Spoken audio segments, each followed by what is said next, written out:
Hi students, this is your Suganti ma'am. In this video we are going to continue the lesson from history. The name of the lesson is Vijayanagar and Bamini Kingdoms. So in this video we are going to learn the topics contribution to literature and contribution to architecture by the Vijayanagar empires. Okay, first topic we are going to learn is contribution to literature. The first point in this is under the patronage of Vijayanagar rulers, religious as well as secular books were written in different languages such as Sanskrit, Telugu, Kannada and Tamil. Here patronage means support. Okay. So Vijayanagar empires gave equal importance to art and literature like agriculture. We already seen in our last video how much they gave importance for agriculture. Okay, like that they gave equal importance to art and literature. With the support of Vijayanagar empire, many religious and secular books were written in Sanskrit, Telugu, Kannada and Tamil. So what is religious books? We already learned in our first lesson in term 1, right? So what is religious books? So religious books means a story, drama or poetry based on religious principle and beliefs. Okay. Secular books means non-religious books. That is books which are not based on religious principle. Vijayanagar empire oda support oda நிறைய books வந்து Sanskrit, Telugu, Kannada and Tamil மாதிரியான different லாங்குவேஜஸில் எழுதப்பட்டது. இந்த புக்ஸில் எல்லாமே religious புக்ஸும் இருந்துச்சு, நான் religious புக்ஸும் இருந்துச்சு. So religious books அப்படின்னா எதை சொல்லுவோம்? ஒரு கதையோ ஒரு ட்ராமாவோ இல்லாட்டி ஒரு கவிதையோ கடவுளை பற்றியும் கடவுளோட நம்பிக்கையை பற்றியும் பாடப்பட்டிருந்தா அல்லது எழுதப்பட்டிருந்தா அதை வந்து ரிலீஜியஸ் புக்ஸ் அப்படின்னு சொல்லுவோம். அதை தவிர மற்ற கடவுள் சம்மந்தப்படாத மற்ற விஷயங்களை பற்றின எழுதி, அதாவது சமுதாயத்தில் நடக்கிற விஷயங்களை பற்றியோ அல்லது வேறு கடவுள் நம்பிக்கை சாராத மற்ற விஷயங்களை பற்றி எழுதுகிற புத்தகங்கள் அனைத்துமே நான் ரிலீஜியஸ் புக்ஸ் அல்லது செக்யுலர் புக்ஸ் அப்படின்னு சொல்லுவாங்க. ஓகேவா? So the next point is Krishnadevaraya wrote Amuktamalyada and epic in Telugu and also a Sanskrit drama Jambavati Kalyanam. So here epic means a long poem, typically one derived from an ancient oral tradition. Okay, so the great ruler Krishnadevaraya wrote Amukta Malyada, an epic poetry in Telugu, and Zambavadi Kalyanam, a drama in Sanskrit. Amukta Malyada is considered a masterpiece in Telugu literature. It relates the story of the daughter of Periyalvar, Goda Devi Andal, who used to wear the garlands intended for Lord Ranganatha before they were offered to the deity, and hence the name Amukta Malyada, who wears and gives away garlands. So Amukta Malyada is an epic poem written by Krishnadevaraya, considered the masterpiece, that is a great work in Telugu literature. It is the story of the daughter of Periyalvar, Goda Devi, also known as Andal. Okay, usually she used to wear the garland which is prepared for Lord Ranganatha before to offer him. Based on this, Krishnadevaraya written this drama Amukta Malyada. Okay, so Amukta Malyada means who wears and gives away garlands. So Krishnadevaraya ஒரு great ரூலராக இருந்தாலும் அவரும் நிறைய புத்தகங்களை ஏற்றியிருக்கிறாரு.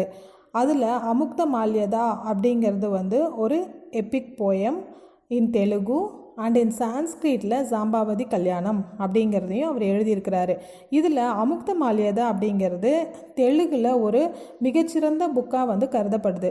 இதை எதை base பண்ணி அவர் எழுதியிருக்காருன்னா பெரியாழ்வாரோட மகள் ஆண்டாள், இவங்க 2 பேரையும் பேஸ் பண்ணி தான் அந்த போயட்ரியை அவர் எழுதியிருக்கிறாரு. இந்த ஆண்டாள் என்ன பண்ணுவாங்கன்னா ரெகுலராகவே லார்டு ரங்கநாதாவுக்காக ப்ரிப்பேர் பண்ணுற மாலையை வந்து ரங்கநாதருக்கு போடுறதுக்கு முன்னாடியே அவங்க வந்து போட்டுட்டு அதை திரும்பவும் வச்சுடுவாங்க.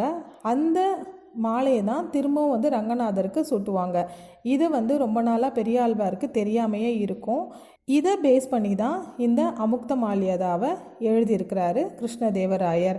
அமுக்த மால்யதா அப்படின்ற வேர்டுக்கு மீனிங் என்ன அப்படின்னா மாலையை அணிவித்து கொடுப்பவர். நம்ம தமிழில் வந்து சூடி கொடுத்த சுடற்கொடி அப்படின்னு சொல்லுவாங்க.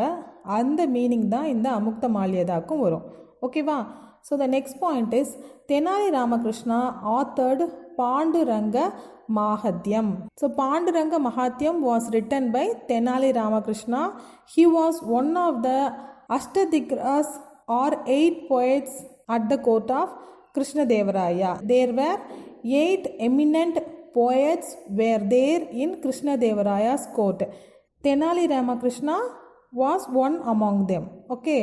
Tenali took the theme of Panduranga Mahatyam from the Skanda Purana and enhanced it with many stories about the devotees of Panduranga.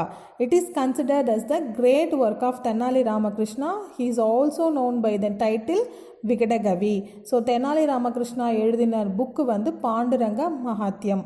இந்த தெனாலி ராமகிருஷ்ணா வந்து கிருஷ்ணதேவராயா கோர்ட்டில் இருந்த அஷ்டதிக்ராஸ் அப்படின்னு சொல்லப்படுற 8 தலை சிறந்த போயட்டில் வந்து ஒருத்தராக இருந்தவர்.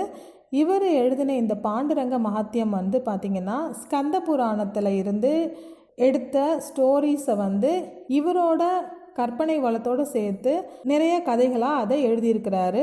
பாண்டுரங்கர் அப்படின்ற கடவுளோட பக்தர்களை வச்சு இந்த கதையை வந்து அவர் இயற்றியிருக்கிறாரு. இது வந்து தெனாலிராமனோட ஒரு மிகச்சிறந்த படைப்பாக கருதப்படுறது. தெனாலிராமனை வந்து விகடகவி அப்படின்ற பேராலையும் சிறப்பிச்சு கூப்பிடுறாங்க. த next point is scholars like Srinada, Bethanna, Jagamma and Dugganna translated Sanskrit and Prakrit words into Telugu. Here scholars means specialist in a particular branch of study. Okay, so Srinada, Bethanna, Jagamma and Dugganna were known as prominent scholars in Vijayanagar Empire and they translated Sanskrit and Prakrit's work into Telugu. We all know about Sanskrit language. Prakrits are a group of Indo-Aryan languages used in India from 3rd century to 8th century. So Prakrit it's not a single language. It is a group of languages. Okay.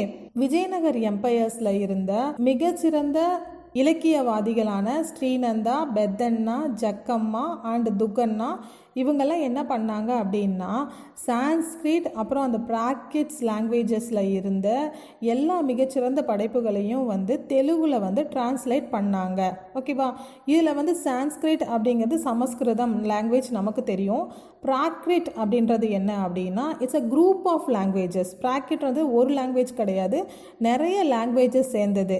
இந்த languages எல்லாம் 3rd செஞ்சுரியிலேருந்து 8th செஞ்சுரிக்குள்ள இந்தியாவில் பேசப்பட்ட பல லாங்குவேஜ்கள். அந்த languages எல்லாம் ஒன்று சேர்த்து தான் வந்து பிராக்ரிட் அப்படின்னு சொல்கிறாங்க. இந்த லாங்குவேஜஸ் எல்லாம் இண்டோ ஆரியன் கல்ச்சர்ஸ் சேர்ந்தது. ஓகேவா? So the next topic we are going to cover is contribution to architecture. Architecture means கட்டிடக்கலை. கட்டிடக்கலைக்கு விஜயநகர் பேரரசில் கட்டிடக்கலை எப்படியெல்லாம் சிறந்து விளங்குச்சு அப்படிங்கிறது தான் நம்ம இந்த டாப்பிக்கில் பார்க்க போகிறோம். ஓகேவா? So the first point is temple building activity of the Vijayanagar rulers produced a new style called the Vijayanagara style. So Vijayanagar empires followed a unique style to build temples. It was known as Vijayanagara style.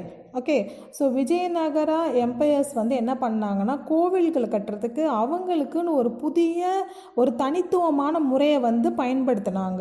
அந்த முறையை தான் என்னன்னு சொல்கிறாங்க அப்படின்னா Vijayanagara style அப்படின்னு சொல்கிறாங்க.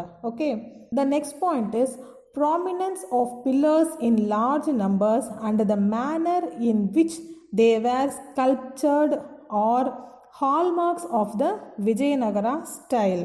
So the way they built the large number of pillars and the sculptures on it shows the excellent architecture talent of the Vijayanagar architect. அதாவது அதிக அளவில் கட்டப்பட்ட பில்லர்ஸ்லையும் அதில் பொறிக்கப்பட்டிருந்த அந்த சிலைகளையும் பார்க்கும்போது விஜயநகர் எம்பையர்ஸில் இருந்த அந்த கட்டடக்கலை வல்லுநர்களோட ஒரு மிகச்சிறந்த அறிவு நுட்பம் அதில் நமக்கு தெரியும். So the next point is horse was the most common animal to be depicted on the pillars. So they engraved more number of horse pictures on the pillars. You can look at this picture also. This picture was made in the period of Vijayanagar Empire only. So Vijayanagar எம்பையரோட கட்டிடங்களில் இருந்த தூண்களில் அவங்க அதிகப்படியாக குதிரையோட சிலையை தான் அவங்க செதுக்கி வச்சுருந்தாங்க. நிறைய அனிமல்ஸோட சிலையும் செதுக்கியிருந்தாங்க. அதில் நிறைய இருந்தது என்னன்னு பார்த்தீங்கன்னா ஹார்ஸ் தான். So the next point is the structure have a mandabam, open pavilion with a raised platform, generally meant for seating the deity on special occasions. So they built a raised platform in the mandabam to keep the deity on the special occasions. So கோவில் மண்டபத்தில் ஒரு மேடை மாதிரியான அமைப்பை ஏற்படுத்தியிருந்தாங்க. அந்த மேடை மாதிரியான அமைப்பு எதுக்குன்னா திருவிழா காலங்களில் கடவுளை மேடை மேலே வச்சோம்னா எல்லாருக்கும் நல்லா ஈஸியாக பார்க்குற மாதிரி தெளிவாக தெரியும். அதுக்காக அந்த கோவில் மண்டபங்களில் ஒரு பெரிய மேடையை கட்டி வச்சிருந்து விழாக்கள் சமயங்களில் கடவுளை அந்த மேடை மேலே வச்சுருந்தாங்க. Okay, so the next point is these temples also have a marriage hall with elaborately curved pillars. So they built marriage halls also with excellently designed pillars in temples. Vijayanagar empires கோவில்கள்லையே ஒரு திருமண மண்டபங்களையும் கட்டி வச்சுருந்தாங்க. அந்த இடத்துல இருக்கிற தூண்களில் பார்த்திங்கன்னா மிகச்சிறந்த வேலைப்பாடுகளோடு கூடிய தூண்களாக அதை கட்டி வச்சுருந்தாங்க. You can look at the picture also. This is also known as one mandapam built by Vijayanagara empires. Okay, the next topic we are going to learn is Bahmani kingdom. Okay, so far we learnt about Vijayanagar kingdom. In our next videos we are going to learn about Bamini kingdoms. So keep watching. Thank you for watching this video. Thank you so much.